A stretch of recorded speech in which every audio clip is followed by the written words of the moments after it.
que vocês percebem esse cenário de alteração na biodiversidade, de mudança climática? Como é que está acontecendo isso no campo?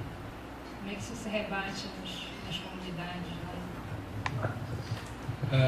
Eu só queria chamar a atenção que esses conceitos que a gente utiliza, por exemplo, nós temos que cuidar muito e tentar aprofundar.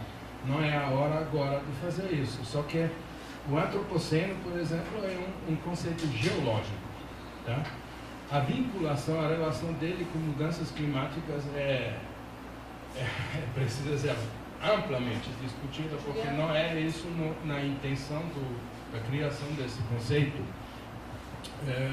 Resistência e resiliência, eu acho que é interessante essa ligação que você está fazendo, mas a resiliência por si, obviamente, ela é uma forma de resistência, só que não é a mesma, quer dizer, você não pode contrapor um contra o outro, porque é uma relação dialética entre essas duas.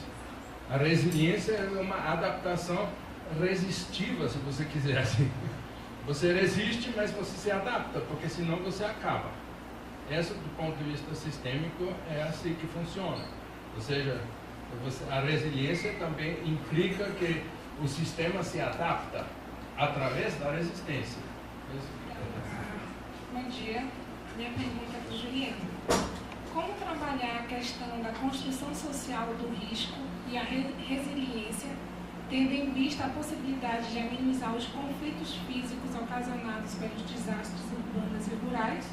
E qual o papel dessas matrizes que você falou, dos sectários, dos conservadores, do Estado, da universidade e a sociedade, para superar os problemas ocasionados pelo risco?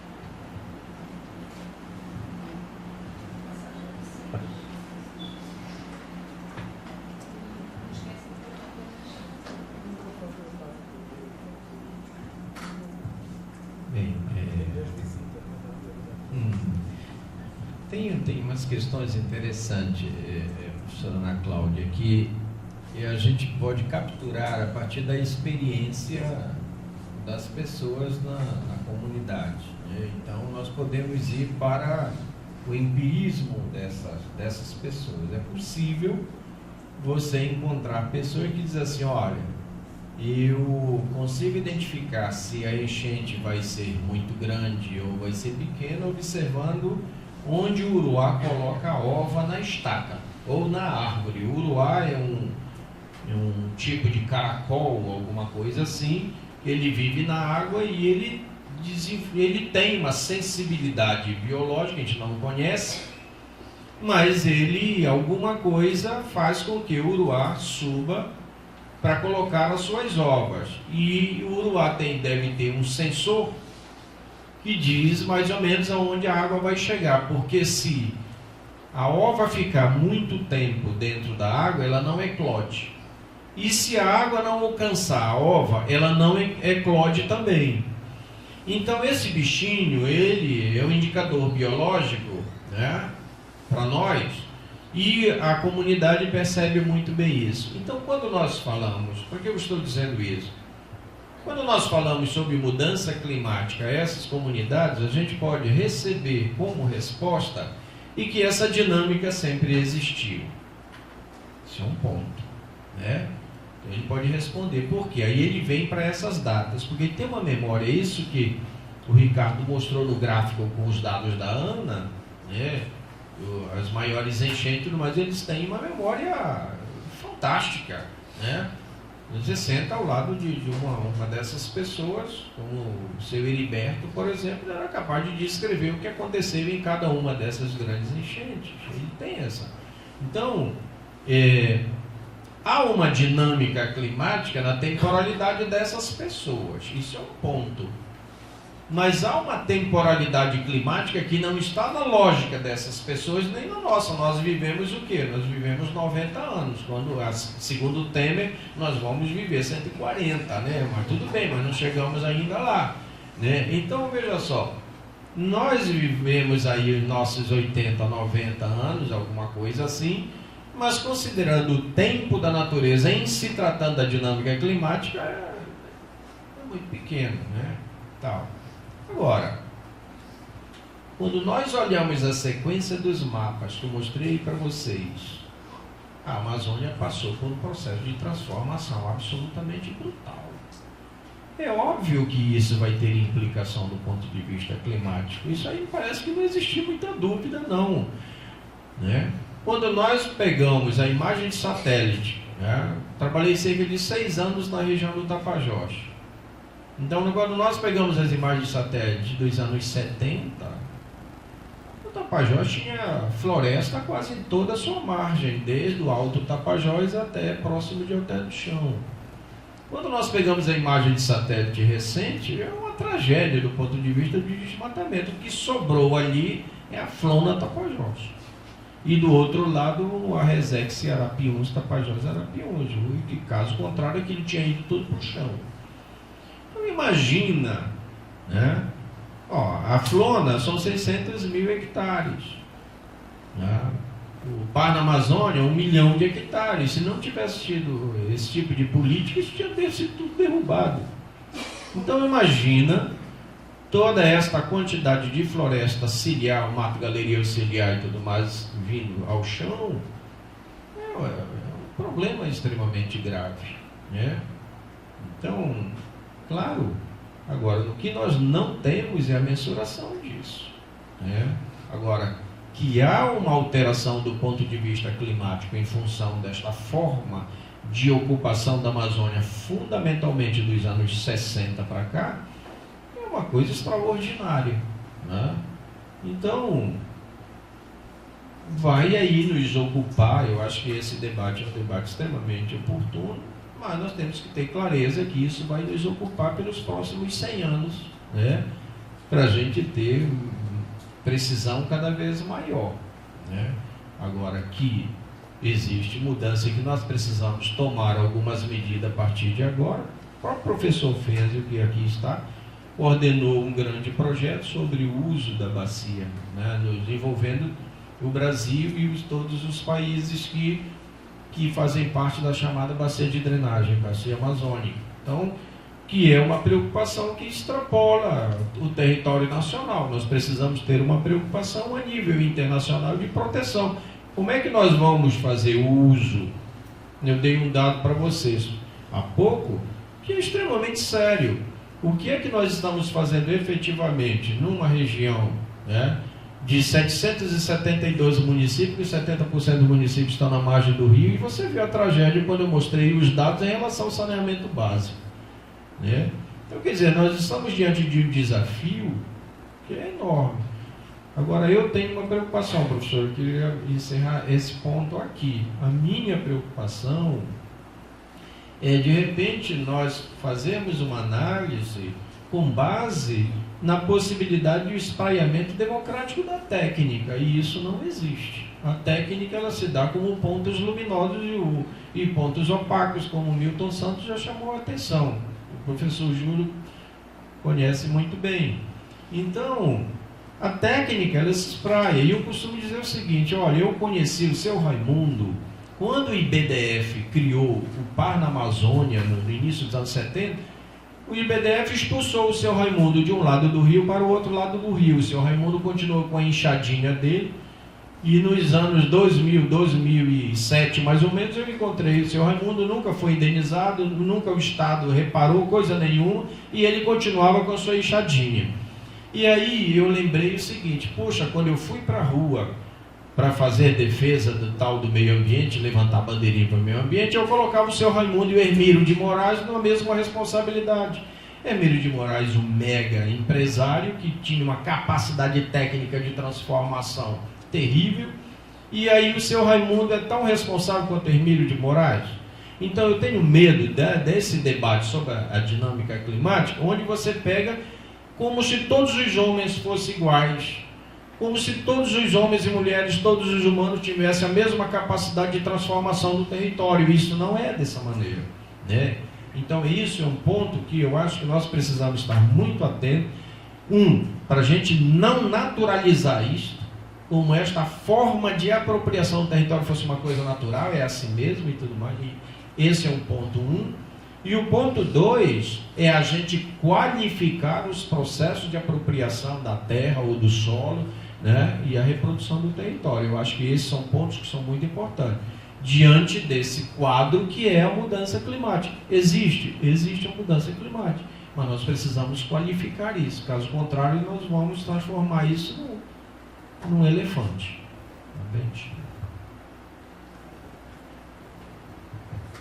Só para fazer um comentário ao comentário do Fenzi, eu concordo. Eu acho que é importante fazer essas diferenças e discutir cada vez mais esses conceitos, né? E concordo também que a resiliência guarda dentro de si a resistência como um componente importante, mas o problema assim, que vem se discutindo muito numa determinada literatura, né, que vem da ecologia política, principalmente, é a forma como, bem, a gente já trabalhou muito mais com o conceito de desenvolvimento sustentável, né, mesmo sabendo que ele é uma utopia, né, que existe uma série de problemas teóricos e empíricos para que a gente alcance essa utopia, mas cada vez mais, e nos últimos anos de maneira mais intensa, o conceito de desenvolvimento sustentável vem sendo subtraído pelo de resiliência, né? E a resiliência quase sempre operando como inevitável, assim, associado à ideia de inevitabilidade, de processo, né? De adequação, né? De adaptação superficial, e as estruturas cada vez menos sendo discutidas e debatidas, né? Então, acho que você tem razão, é importante fazer essas diferenças, mas é também importante relativizar, né, nesse sentido que você colocou também, né, equiparar o grande empresário a uma nação como os Estados Unidos, que está totalmente fugidia ao debate climático, né, de outras nações. Obrigado. Queria pedir licença para fazer um merchan primeiro, que é recomendar o livro do Otávio, Vaza e Vazeiros na Amazônia, que é um livro muito legal, tem relatos muito bonitos sobre a pesquisa dele naquela região do Baixo Vale do Rio Amazonas e do Tapajós. É um livro muito importante, sem dúvida é uma referência, né, nessa literatura sobre vaza que a gente tem aqui na Amazônia. Acho que tem um contínuo do trabalho do Sternberg, que o Ricardo citou, com o livro do Otávio, que eu acho que é importante, acho que ele compõe uma literatura de referência mesmo sobre a questão da vaza, então, fazer uma propaganda aqui do livro do Otávio, que é um livro... Isso, esse aí. Foi esse livrinho aí que é muito legal, da pesquisa do Otávio, eu recomendo fortemente. Estava até vendo se alguém tinha pirateado o livro, eu comprei, viu, Otávio? Mas é muito bom, vão atrás, porque é realmente muito interessante, inclusive para a gente que trabalha com urbanismo. Queria pegar carona na reflexão do caso do Otávio. Nessas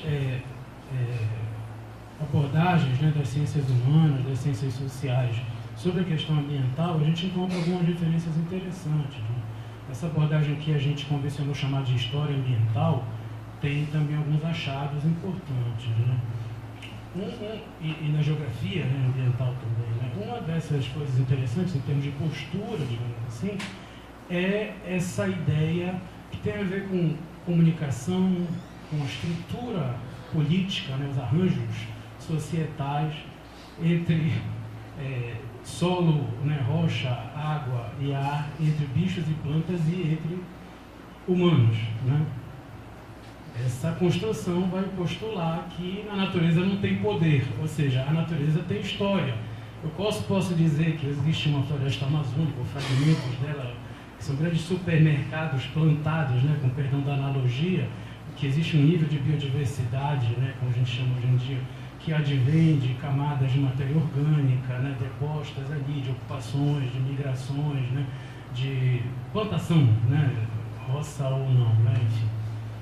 Mas, ou seja, a natureza tem história, mas ela não tem poder, ou seja, a dimensão, num sentido não apenas comunicacional, mas a dimensão no sentido da relação com os humanos é que instala essa dimensão política sobre o que a gente chama, né, no Ocidente a gente é meio tosco, né, que a gente chama natureza é tudo que não é humano, né. Isso, a chamada antropologia simétrica já ironiza bastante, né. o Eduardo Vieira de Castro e o próprio Felipe Descolar, ou seja, a partir do Renascimento a gente qualifica como natureza tudo que não é humano, ou seja, eu delimito por exterioridade, né? Eu não defino, na prática eu estou só dizendo o que não é, ou seja, eu não estou definindo. Isso é uma operação que tem uma série de implicações.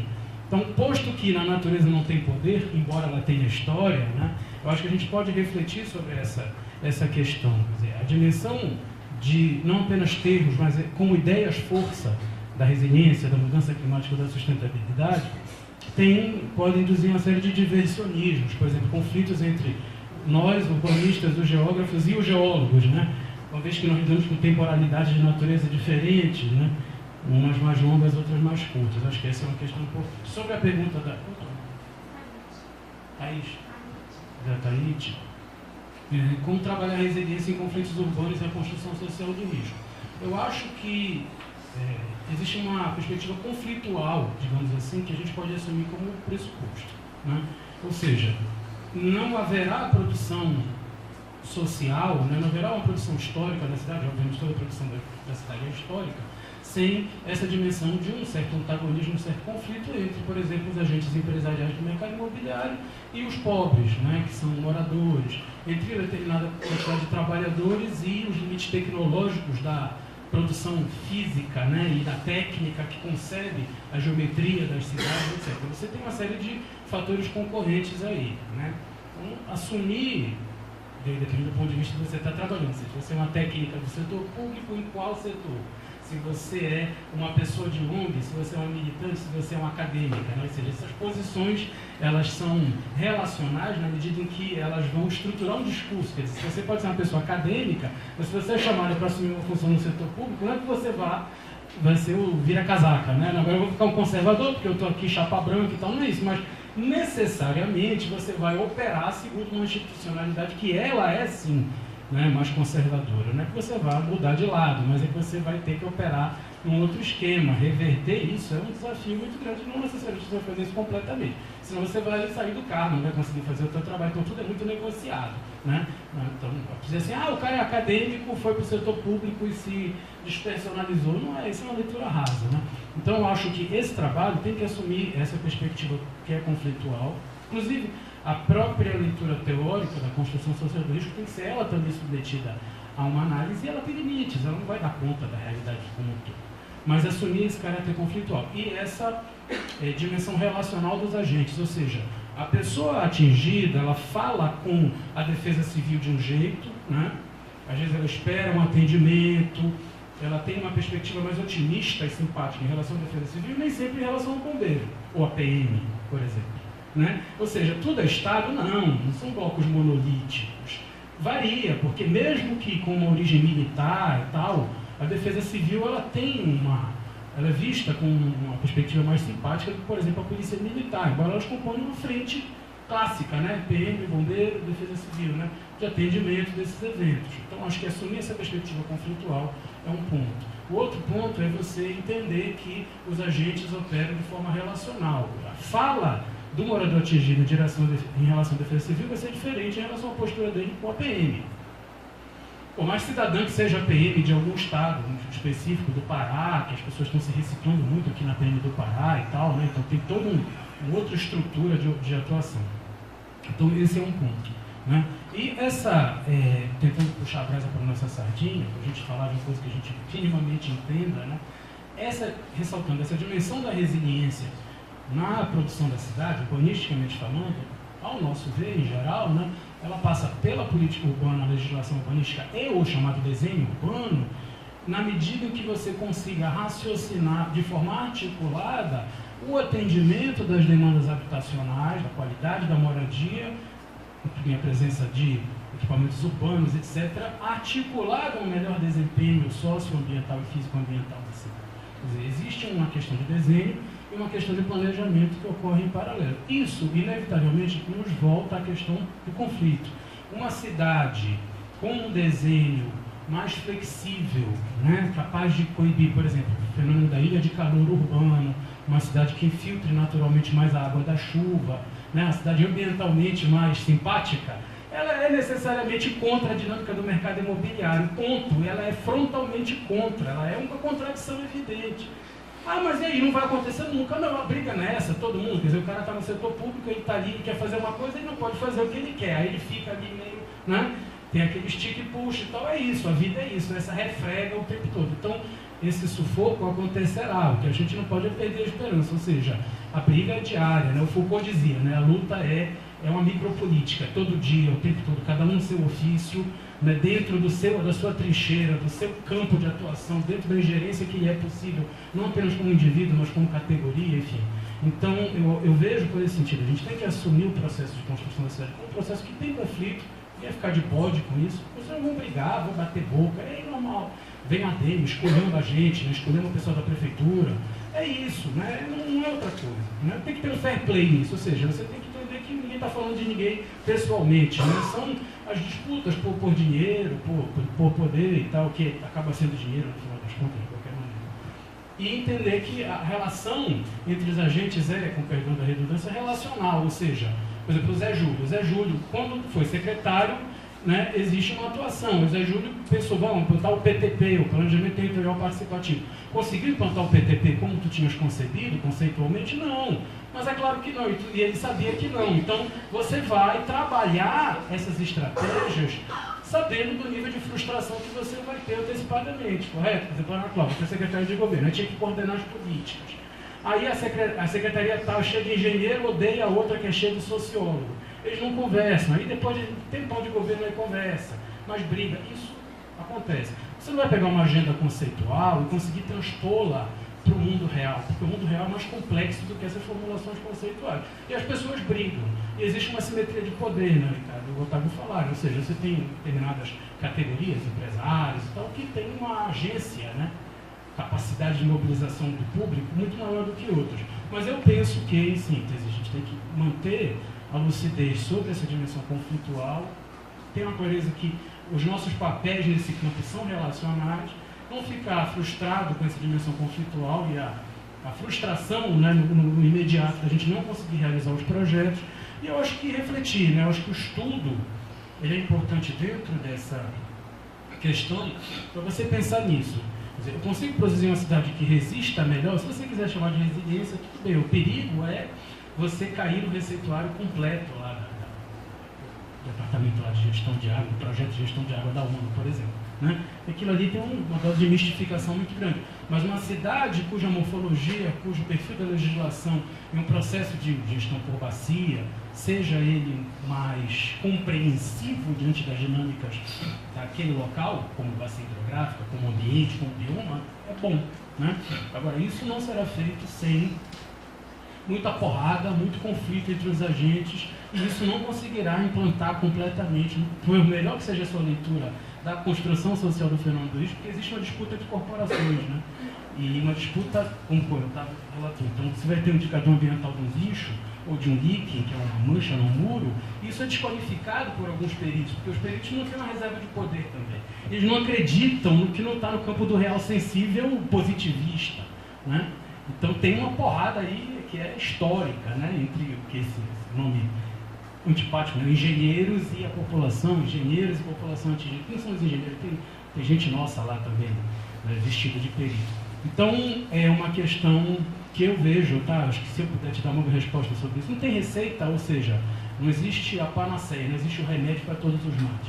Tudo é uma briga cotidiana que se forma aos poucos. Mas manter a dimensão conflitual, entender que as nossas posições são relativas em relação a quem a gente atua, né? E tentar ler esses agentes e ter uma malandragem de fazê-los convergir, digamos assim, em direção a essa cidade ambientalmente mais compreensiva, me parece um caminho relativamente frutífero, né?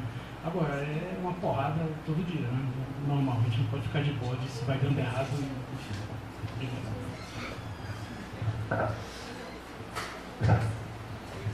A gente começa com informação. Tem mais alguém querendo fazer alguma pergunta, assim, que não possa abrir mão da oportunidade, ou a gente encerra aqui? Acho que a gente encerra aqui. Então vamos lá. A gente vai parar para o almoço e a gente espera contar com a presença de vocês às 14h nas mesas que vão falar das políticas públicas. Porque aí a gente viu o cenário e a seguir como é que isso está sendo tratado, né? Obrigada. Muito obrigada a vocês.